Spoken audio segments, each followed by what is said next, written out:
Hello friends, the Bourbon out here. Welcome to lesson 17 in the Bourbon School. And today I am going to talk about Jack Daniels and specifically whether it is a bourbon or not a bourbon. You may have heard about this controversy before.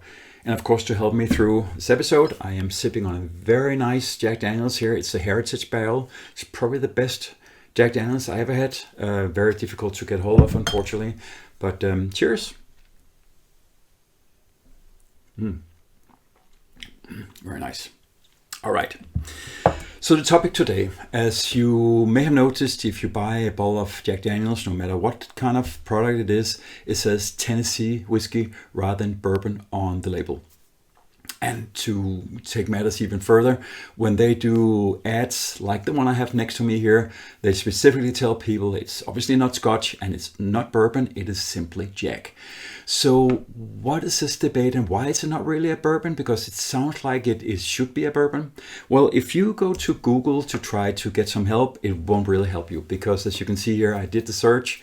It'll give you 7 or 8 million different hits. People are arguing all the time. And even, the famous white writer, Fred Minnick, he basically says yes and no. So no really help from there.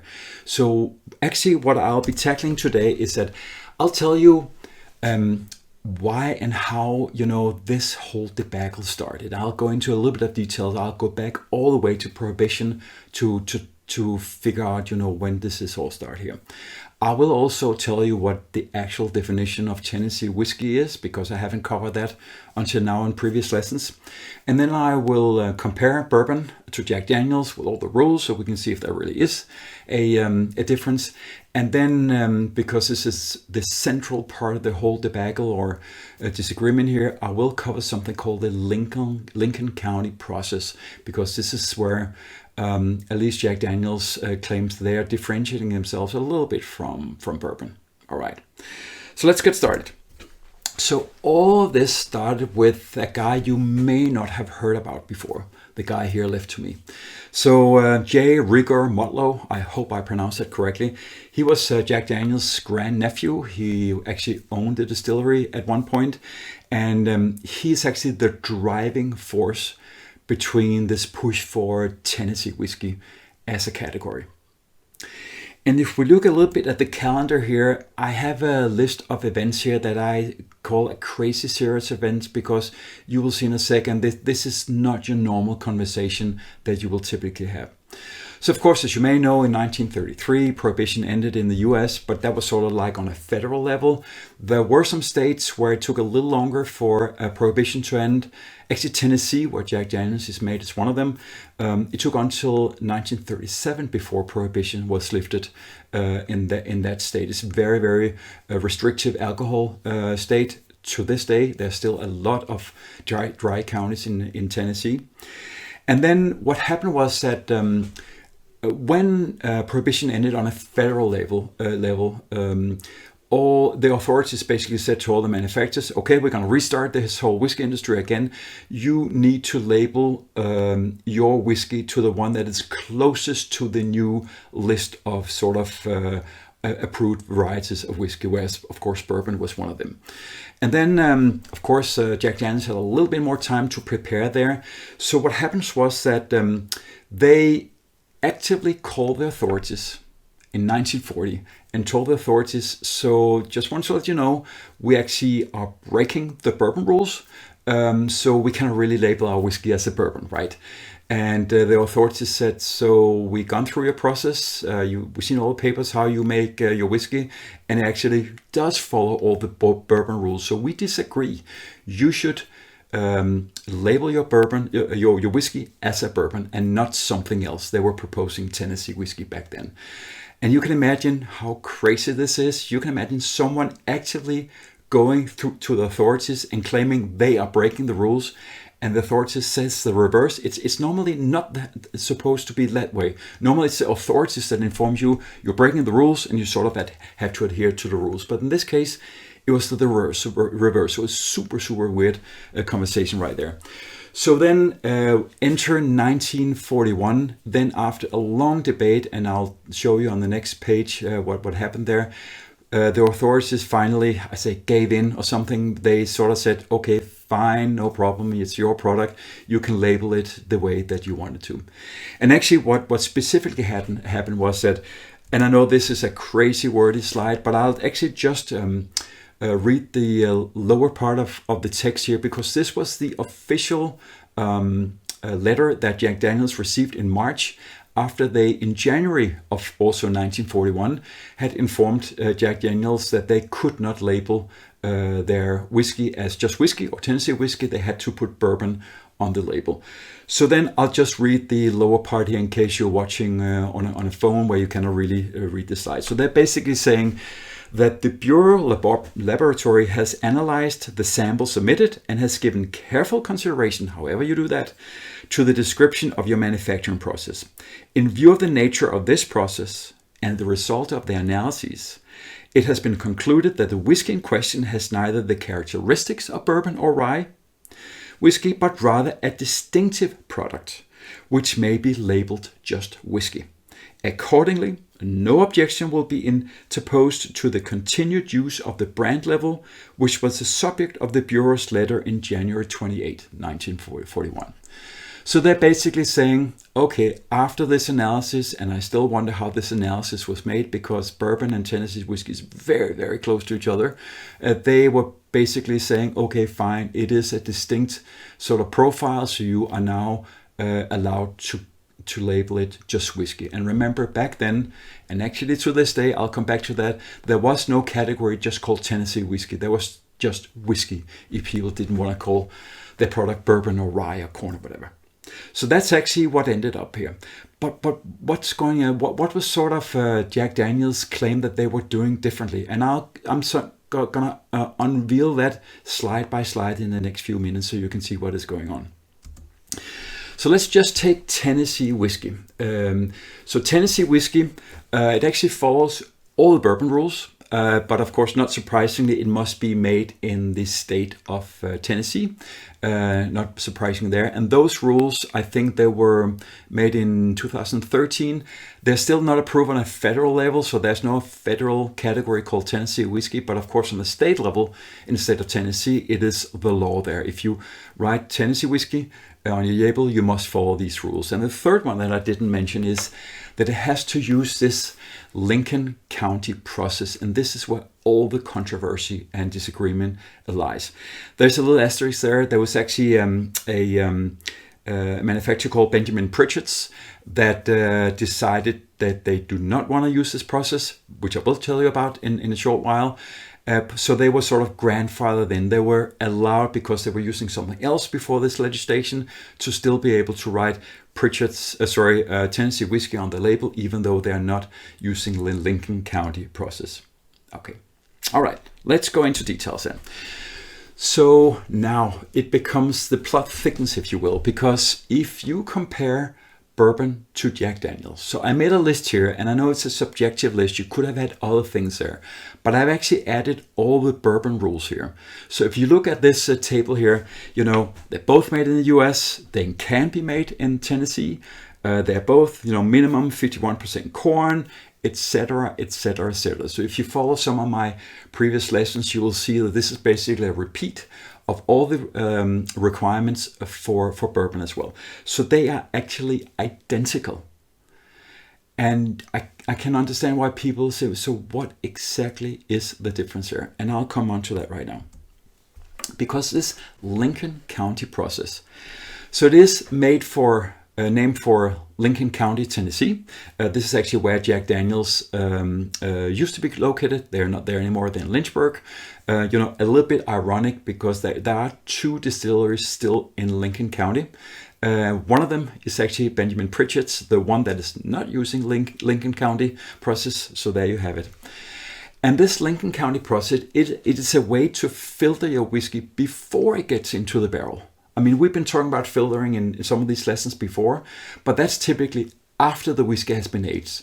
So filtering for non-chill filtering, as we discussed in one of the previous lessons, but also, of course, filtering chunks of char that comes from the wood. Of course, you won't have that. You don't want to have that swing around in your whiskey here.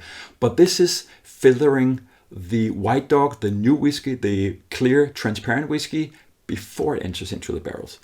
And this Lincoln County process, it requires the filling to consist of charcoal chips, typically from oak, but actually in Jack Daniel's example, they are using the chips made from sugar maple timber. And I put the sugar maple there in red, so because that is, when we come to the final conclusion, that this is actually one of the arguments from Jack Daniel's why they are different. So it's basically just made from normal charcoal. And in fact, I'll show you now how it's done. So it's actually really funny. I've seen this live when I visited Jack Daniel's quite a few years ago. So they basically have these stacks of timber that they put in the yard. And then they actually, believe it or not, they are going to pour 140 proof, so 70% ABV, Jack Daniel's new make all over these timber, and then they obviously put it on fire. And as you can imagine, you can see there in a picture with 140 proof whiskey drained inside the wood, it'll go into high flame sort of immediately. What happens is that once the flames dies down a little bit and everything is sort of black, they actually spray water on it. Because if they didn't do it, it will just completely combust there. So that's also how you make normal charcoals for your grill if you have a charcoal grill. So as you can see on the picture, maybe it's a little bit difficult to see. It ends up being normal charcoal that you would put on a Weber grill or something. Like it looks exactly the same. But in this case, of course, made from sugar maple. And what happens is then, and this may be also a little bit difficult to see, if you look at those metal tubes that are on top of this big barrel, it's a really big barrel, this one.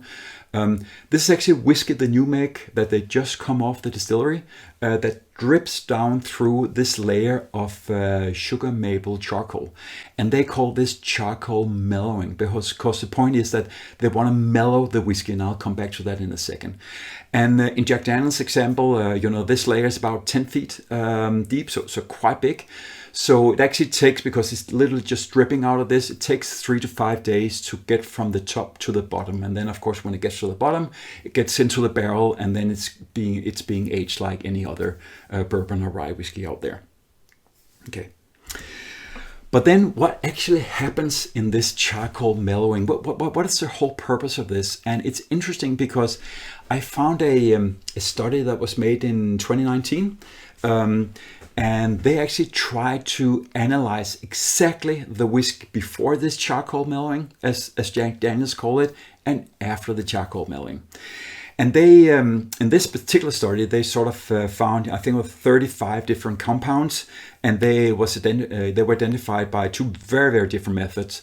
One is called gas chromatography, which is a really, really big and expensive machine that can sort of analyze different compounds.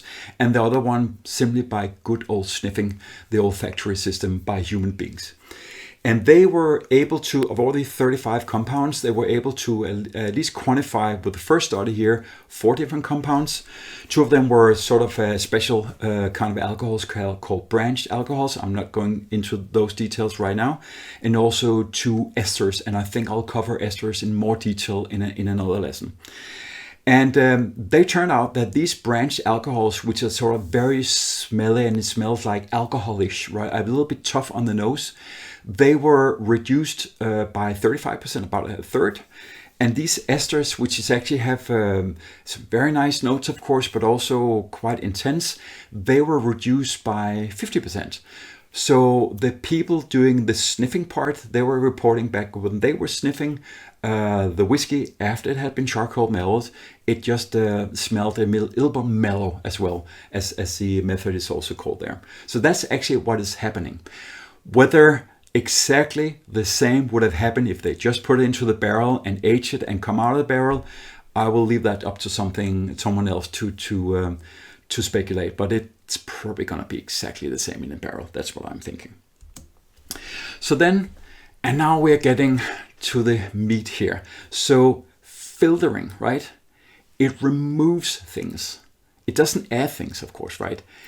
And here, Jack Daniel's, and this is, you may think about this argument what you want, but they were saying, right, but what if those sugar maple chips, add a little bit of sugar maple stuff to the whiskey, then we have broken the rules. And yes, guys, that is exactly the core argument that Jack Daniels is telling the authorities and everybody else. The slight chance that these sugar maple chips will add a little bit of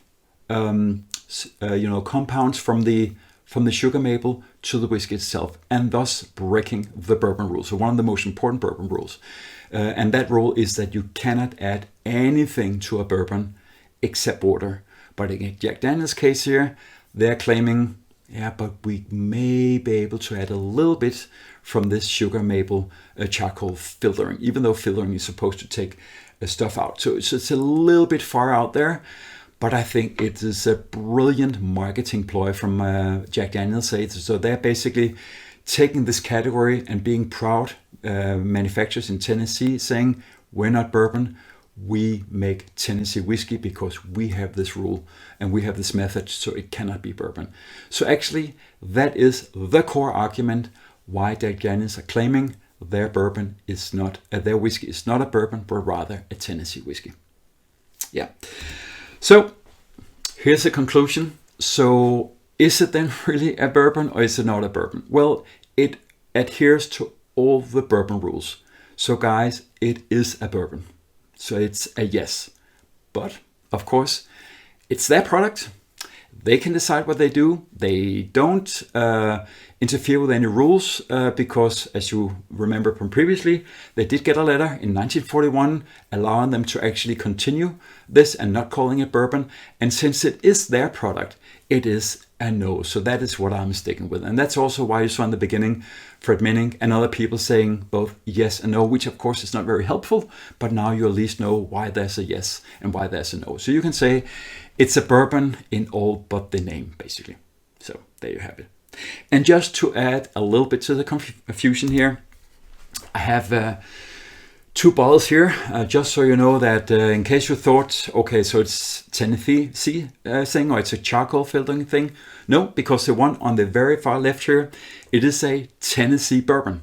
So yes, of course you can make bourbon in Tennessee like all the other 49 states and territories. So of course you can make there. And there are a handful or two products made in Tennessee where it does say bourbon on the label, and they're just following the bourbon rules, so nothing wrong there. And then maybe a little bit more unusual, the small bottle here to the next to me, there are also 3 or 4 products out there, and this is specifically from Kentucky, so not Tennessee. And as you can see on the label, I hope you can read it, it actually says charcoal filtered. So you can use the Lincoln County process outside Tennessee and still call it bourbon. So I'm just coming back to this argument. It's really up to the owner of the distillery to decide what they want to call it, since they now have the approval from the authorities. So there you have it. So that was lesson 17. Is Jack Daniels a bourbon or not? I'll make you the judge of all this. I thank you very much for listening. Cheers.